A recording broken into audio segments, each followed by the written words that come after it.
5G ऐसे registration. हाँ हम्म, बोलूं, टाइम कम है ना क्योंकि उसके बताओ बाद जल्दी और पढ़ना है। जल्दी जल्दी जल्दी।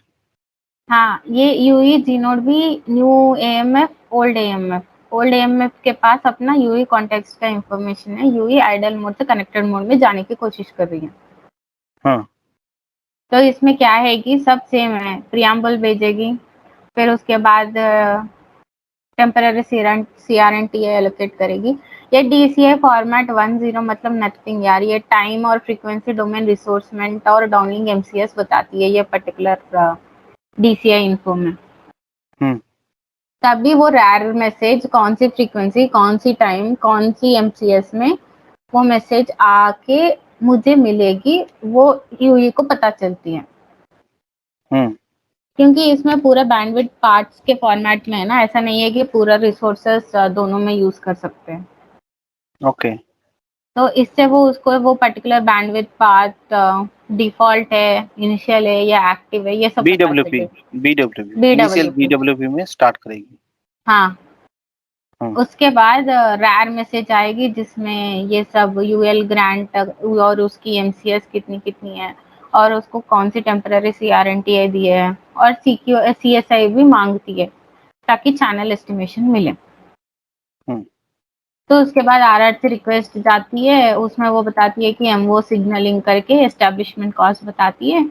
फिर से डाउनलिंक में जब भी कुछ मिलनी हो उसको ऐसे मिलता है फ्रीक्वेंसी और वो असाइनमेंट्स के लिए। उसके हम्म बाद एसआरबी 1 शेड्यूल होगी ताकि उसको आरआरसी सेटअप मिल जाए, सिग्नलिंग रेडियो बेरर यहाँ पे एस्टेब्लिश होगी।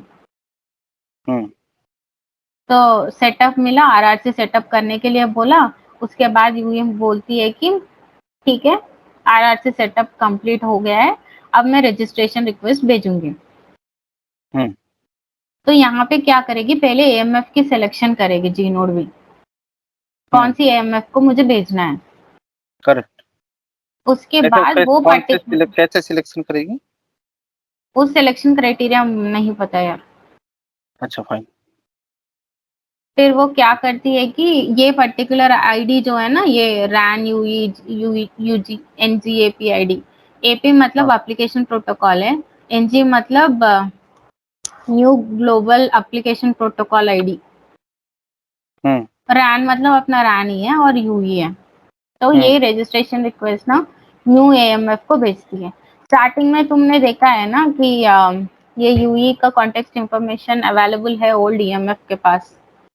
हम्म तो वो न्यू ईएमएफ जो है अपना नास रिक्वेस्ट जो है वो ओल्ड ईएमएफ को भेजती है कि यूई कॉन्टेक्स्ट की रिक्वेस्ट भेजती है कि मुझे दे दो उसकी क्या क्या इंफॉर्मेशन है। तो वो पूरा न्यू एएमएफ को मिलेगी, उसकी सूपी मिलेगी, ग्यूटी मिलेगी, उसकी कैपेबिलिटी मिलेगी, रजिस्ट्रेशन एरिया वगैरह सब मिलेगी। तो एएमएफ क्या करती है कि अपने पास सेव करके रखती है। फिर हम्म एएमएफ क्या करती है कि इसको वैलिडेट करनी है ना, ये पर्टिकुलर यूई और इसका इंफॉर्मेशन सेम है कि नहीं। हम्म तो वो यहाँ पे भेजती है कि नास आइडेंटिटी रिक्वेस्ट, मुझे तुम्हें पहचानी है, तुम ना अपनी होम पीएलएमएन की के साथ सुशी डिराइव करो। हम्म फिर रेस्पॉन्स के थ्रू एसयूसीआई भेजती है एएमएफ के पास, न्यू एएमएफ के पास। हम्म उसके बाद ऑथेंटिकेशन सर्वर फंक्शन की सिलेक्शन होगी। हम्म ये सिलेक्शन होने के बाद क्या करती है न्यू एएमएफ जो है, ये ऑथेंटिकेशन रिक्वेस्ट भेजती है एयूएसएफ को, और ओके एयूएसएफ की सिक्योरिटी कीज, ऑथेंटिकेशन सब यूडीएम के अंदर होते हैं। ओके। यूडीएम तो is kind of HSS in LT. हाँ हाँ हाँ, तो वो हम्म अपना पूरा ऑथेंटिकेशन रिक्वेस्ट में जो सुशी वैल्यू वो कैरी कर रही है वो पूरा यूडीएम को भेजेगी, और यूडीएम अपना ऑथेंटिकेशन वेक्टर्स के थ्रू वेक्टर्स जनरेट करेगी, केएसमी, रैंड, ऑथेंटिकेशन और एयूटीएन। हाँ एयूटीएन, ये हम्म चार वो वेक्टर कीज ना वो रेस्पॉन्स के थ्रू एयूएसएफ को देगी। और एयूएसएफ क्या करती है कि यूई का authentication response so and so है, और एएमएफ क्या करती है वो पूरा यूई को भेजती है थ्रू जी नोड भी, वाया जी नोड भी। हम्म फिर यूई भी क्या करती है, अपना एंड पे भी ऑथेंटिकेशन वेक्टर्स होते हैं ना, वो सब वो करके फिर वो ऑथेंटिकेशन रेस्पॉन्स न्यू एएमएफ को भेजती है। और यहाँ पे ना आरईएस और एक्सआरईएस दोनों मैच करेगी, जो ये भेजी है और जो यूई भेजा है। मैच करने पे ऑथेंटिकेशन हुआ। अब सिक्योरिटी करनी है, तो यहाँ पे ना एक के जी नोड बी वेक्टर भी जनरेट होगा यार, ये जो है ना एक आरईएस के थ्रू। तो वो के जी नोड बी वेक्टर और के स्टार जी नोड बी वेक्टर जो यूई के एंड में है, उसके थ्रू वो 3 जनरेट करेगी, एक इंक्रिप्शन, इंटीग्रिटी और साइफरिंग। वो 3 वेक्टर्स यहाँ पे होंगे, ये उसको भेजेगी, वो इसको भेजेगी और सिक्योरिटी खत्म, सिक्योरिटी हो गई है।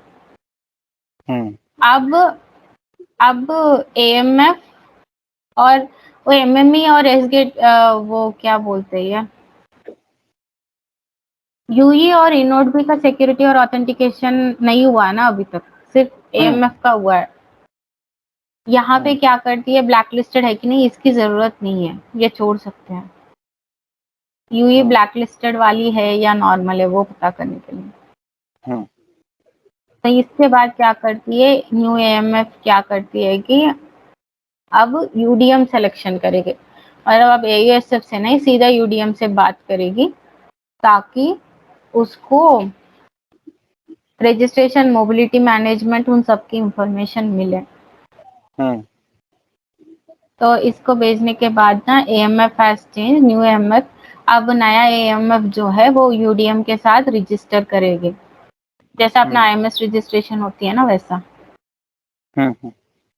तो यूडीएम के साथ रजिस्टर करेगी। इसका ये है कि 204 नो कंटेंट, मतलब ये सक्सेस हुआ है रजिस्ट्रेशन। फिर ये एक्सेस और मोबिलिटी सब्सक्रिप्शन इंफॉर्मेशन मांगेगी यूडीएम से। फिर यूडीएम अपना बताती है कि ये सपोर्टेड फीचर्स हैं।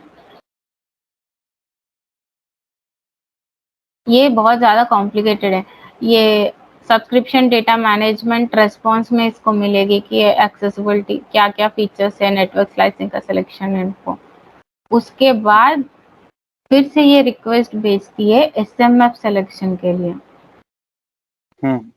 फिर ये एसएमएफ सिलेक्शन का इन्फो देती है।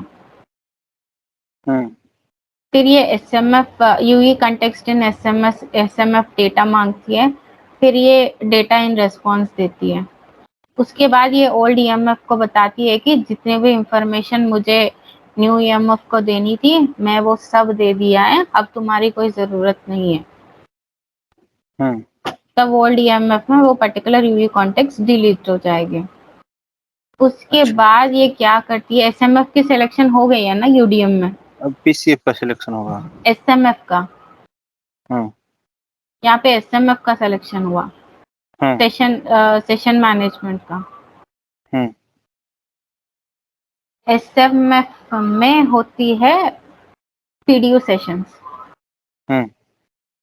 अब ये पीसीएफ मतलब पॉलिसी चार्जिंग फंक्शन, अब ये देखेगी किसके थ्रू, पीसीएफ के थ्रू, कि ये पर्टिकुलर, हाँ ये पर्टिकुलर यूई की क्या क्या चार्जिंग पॉलिसीज है। फिर वो इन रेस्पॉन्स में बताएगी। उसके बाद एसएमएफ प्लेन में जाएगी डेटा कनेक्शन के लिए। उसके बाद यूई को एक आईपी एड्रेस मिलेगा और यूई का एक पीडीयू सेशन एस्टेब्लिश होगा। और यहाँ पे यूपीएफ जो है, यूजर प्लेन फंक्शन, यहाँ पे सारे क्यूएस बेरर्स मैनेज होती है। User plane function, usually user plane function का फंक्शनैलिटी है वो क्यूएस फ्लो और पॉलिसी एनफोर्समेंट की बात करती है। और ये सारे जीनोडबीज के लिए एंकर पॉइंट है। तो ये मॉडिफिकेशन रिक्वेस्ट करके जाएगी, फिर ये डाउनलिंक डेटा आएगी कहाँ से, पूरा अपना सर्वर से।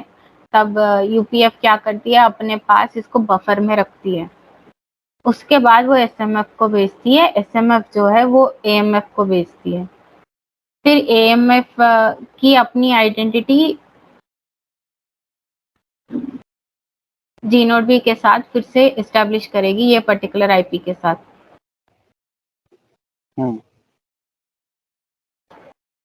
फिर ये यहाँ आएगी as an initial context setup request as an registration accept AMF का सो एंड सो आईडी ये है, ये सब एड्रेस जो है उसका एक आईडी है, जीनोड भी और एएमएफ बीच में कम्युनिकेशन की एक आईडी है, यूई की कितना मैक्सिमम बिट रेट है, पीडीयू सेशन का क्या आईडी है, अपलिंक का टनलिंग आईडी क्या है, ये नेटवर्क स्लाइसिंग का ऐसा है। फिर यूई सिक्योरिटी कैपेबिलिटीज क्या है, फिर सिक्योरिटी कीज क्या है, फिर ई नोड भी और यूई, जी नोड भी और यूई दोनों के बीच अपनी इंटीग्रिटी और साइफरिंग एस्टेब्लिश करेंगे। देखो ये के जी नोड भी की जो है इसके थ्रू इंटीग्रिटी और साइफरिंग एस्टेब्लिश होगी। उसके बाद सिक्योरिटी मोड कंप्लीट, यहाँ से सब साइफरिंग होगा। ये रजिस्ट्रेशन एक्सेप्ट जो जी नोड भी तक मिली है वो यूई को फॉरवर्ड करेगी अब। बस उसके बाद कंप्लीट करेगी, रेडियो बेरर सब बनाते हैं, मतलब अब बीआरबी एस्टेब्लिश करेगी।